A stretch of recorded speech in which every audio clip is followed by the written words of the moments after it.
Hi, everyone. It's Sue here, and I just wanted to take a couple of minutes to talk about the requirement for synthesis postings over this term.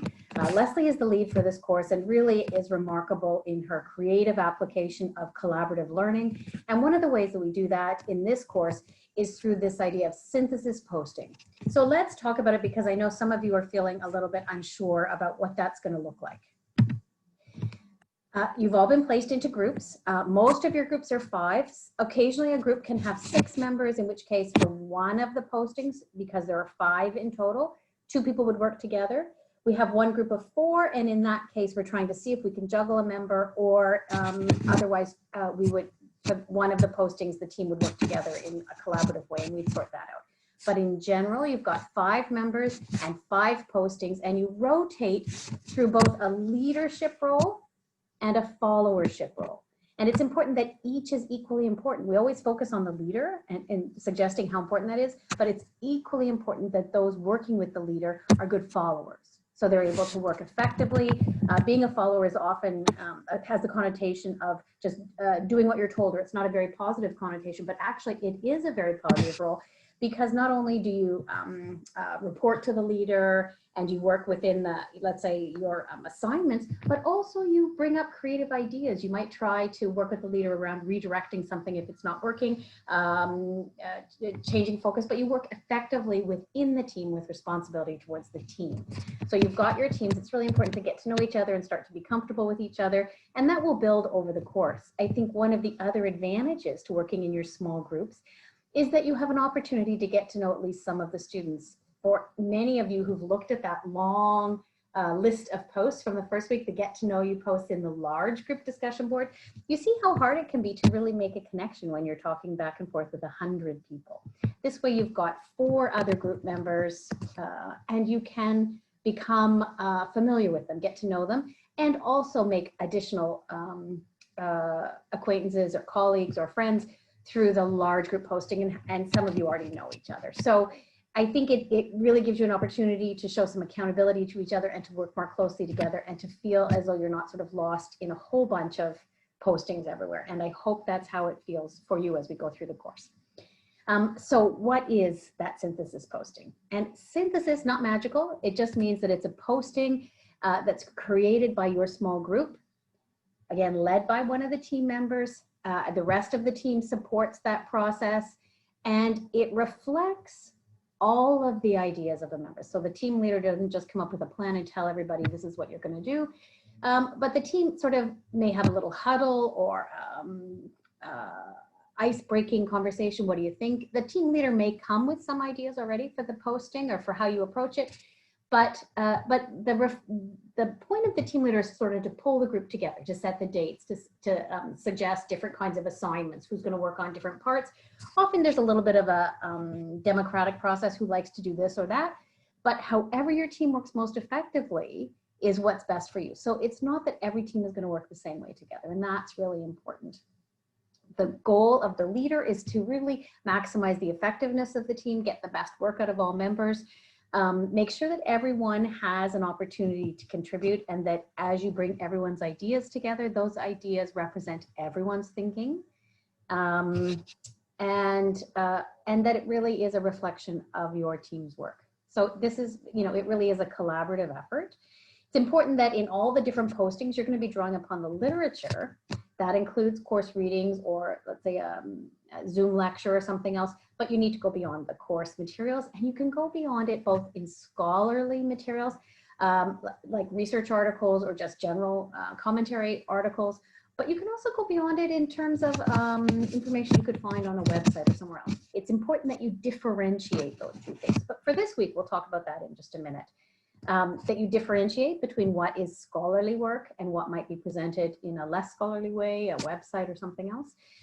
But both may have value when you're looking at that synthesis posting. It's important that you be creative, right? So this is a posting. Imagine that there are, I think in this class, there are 20 or 22 groups, maybe 22.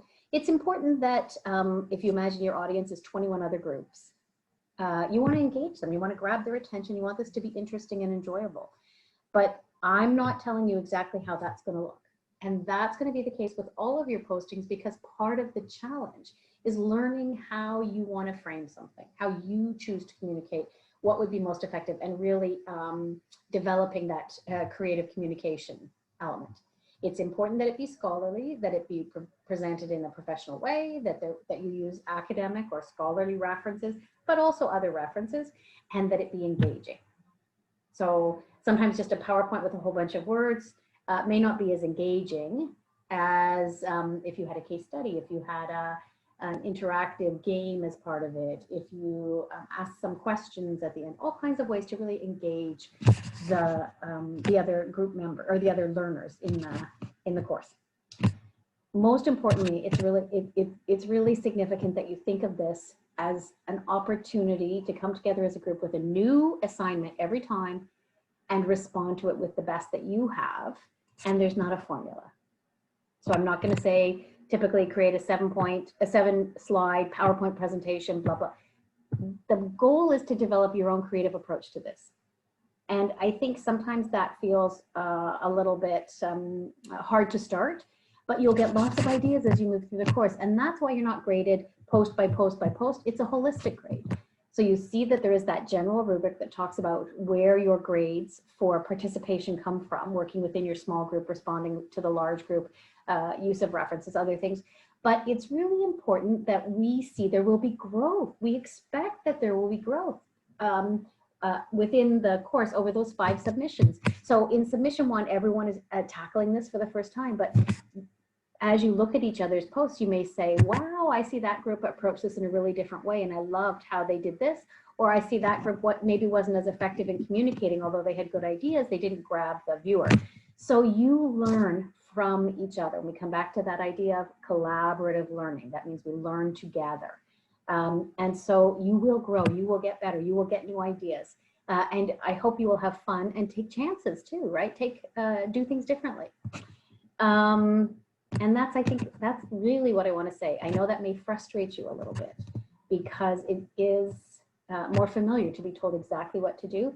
But in this collaborative learning model, it's so essential that you come together as a team. And one of the questions is, how are we going to approach this? So let's carry on and describe the kinds of activities you may have. So it could be a clinical situation or a case study. That's often the case, the way we would want to apply ideas. So you may learn about certain concepts or certain evidence-based practice facts or other kinds of things through your readings or through an activity. And then your job is to extend beyond what you learned. How would you apply it in different situations? A really good one sometimes is to ask you to develop a teaching plan or a learning plan. And the one we're doing this week really has an element of that. So how would you bring that information forward to your group? And through this course, there'll be 4 opportunities. Knock my socks off. This is the brilliance of Leslie Graham to bring in virtual simulation, which is really cutting edge clinical learning that happens right digitally. And you wouldn't believe how much you learn from this exposure. So I hope these are opportunities to take some of the ideas and see how they apply in practice settings as you go through video simulation. And those will happen as we do more of our synthesis postings. We'll base them on some of that work that you're doing.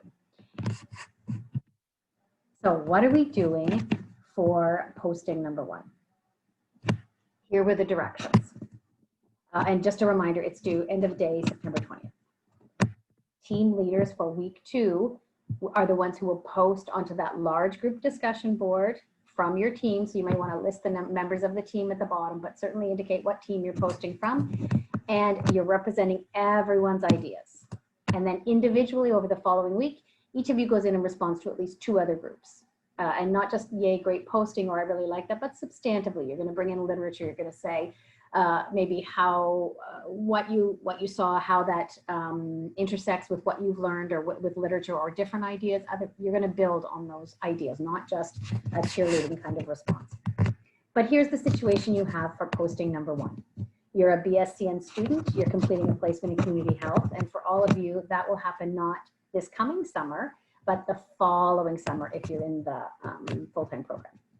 Part of your placement requires that you work with a group of survivors of a natural disaster in their home community in Northern Ontario. And I think most of us are really aware of what's happening across the whole west coast of the United States, of California and Oregon, these massive fires. So you can imagine this natural disaster. People are given literally minutes, pack up and go. And the devastation can be debilitating, right? Can you imagine suddenly to leave everything you have behind, even if you're okay? And everyone wants to say, it's fantastic, you're okay. But once you get past that, how do you pick up the pieces, or what do you do? So in this community setting, your preceptor shares that there's a group of 8 men and women who've been displaced from that. It's a very small mining town. And they've been displaced from there to Toronto. So can you imagine the difference in someone's life if you were living in a very small mining town? Probably everybody knows each other. Different kinds of lifestyles might be taking place there. You're not going to large super centers to shop unless there's one close by in another, in a close by city. But otherwise, life is very different. And employment may be very much linked to mining. So that's an important consideration, right? So you're trying to think, what are the implications of all of this? And now you come to Toronto, massive city, right? Largest city in Canada. 3 of the group members have young children, and they'll be in childcare during the meetings, and that they've expressed concern for the disruption their children have experienced. So for those of you who have children or those who don't, can you imagine? So again, it's hard enough for the parents who've been displaced, but there's children, they've left everything behind. They may have nothing that they owned, and they've gone from living potentially in their own home to living here in Toronto in a city that they're unfamiliar with, where their parents are upset because of what may have happened to them, and the children are upset. Their routines have been all in disarray. And so it's a real challenge to consider what are the needs of the family as a whole. What are the parents' needs? What are the children's needs for those who have children? They're unemployed, right? Remember we talked about they're from that small mining town. But there is potential for government support for training programs. But the group has yet to be able to move forward with planning. Do you ever feel that when there's a massive change, how you just get stuck before you can take the first step? Does it ever feel just overwhelming, as there is just too much going on to take the first step and to know where to go? And going back to school, did any of you feel like it's been a long time and it's hard to go back to school? Imagine if it wasn't something you planned and had moved towards, but rather it's thrust upon you. My community's gone, my job is gone, I have no place to live, and I'm gonna have to figure out what I'm gonna do moving forward. It can be daunting, right? Okay, this is my one chance to retrain, but what do I want to retrain as? There's a lot to think about. So they're asking for help with that. So you decide you'd like to focus on change, which makes a lot of sense, doesn't it? A lot of change in their lives, and how they might approach education within that change, right? And based on the readings and discussions from week 1, that was last week, and this week, we're going to talk a little bit more about education. You're going to respond to the posting requirements, and these are the posting requirements. You're going to create a presentation. And your presentation for the group member, it's not a presentation for a scholarly presentation for a nursing audience. This is a presentation for this, this group of 8 people displaced from their Northern Ontario community, not able to work, potentially have an opportunity for retraining, but have yet to figure out what that looks like, worried about their children and the impact on them. You're going to create some kind of presentation to this group that helps to frame change, transition, and education from different perspectives. So we talked about change, and we had a couple of different change theories that you can apply, but you're not going to just say, okay, this is the change theory, so let's do it. You might embed that as you work your way through, and you're going to figure that out. Remember who your audience is. You're going to talk about education, and today we're going to talk about different ways that you can be educated, and there'll be another video lecture that talks about traditional education, lecture-based education, clinical or apprentice type education, and also simulated learning education. So those are sort of 3 main things in nursing, but they can apply to different fields as well, right? Just again, keep in mind that your learners are just people. They're not academics. They're just regular people going through an incredibly stressful time in their lives, right? So how can you make a presentation? Well, you can do a PowerPoint presentation. You can do a voiceover PowerPoint. That's a feature within PowerPoint where you can record onto each slide as you move through. You can do a video file, which is actually a discussion file. You could have, several members talking to each other. Somehow you can do, I use a program called Zoom for this, and you can use a trial for that to record over if you feel like doing that. There's lots of ways, and lots of you have a whole lot of creativity and knowledge that I may not have. And remember, this is the first time you're doing this. Don't get stymied. Don't feel like your group where you can't take the first step, like the group that you're going to work with. You can't take your first step because it all feels overwhelming. Just take a step and you'll all learn from each other. Try to keep in mind it should be engaging with the audience.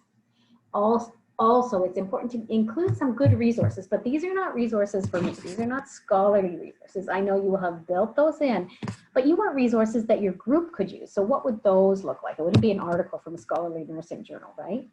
So those resources might be websites, pamphlets, things like that, YouTube videos. Really important that you find things that the user, that end user, so your target audience, your group members could relate to. And that's it. I know it's hard sometimes to think, how are we going to approach this? I'd say just stick your toe in the water, come up with some kind of basic plan, ask the team who knows about different kinds of programs. How do we want to approach this? What could a group discussion look like? How could I make a presentation for a bunch of people in the midst of change? And we're going to talk about, essentially, we're going to look at change, transition and transformation, and we're going to look about, we're going to talk about education and what education can look like for them and that kind of the modes of education and how would they make some decisions for themselves about that. I hope you have some fun as you do this. I know that it's the first time and it's always hard the first time, but Leslie and I are so looking forward to reading all your posts. So hang in and on we go. First posting coming up next week. Have a great week.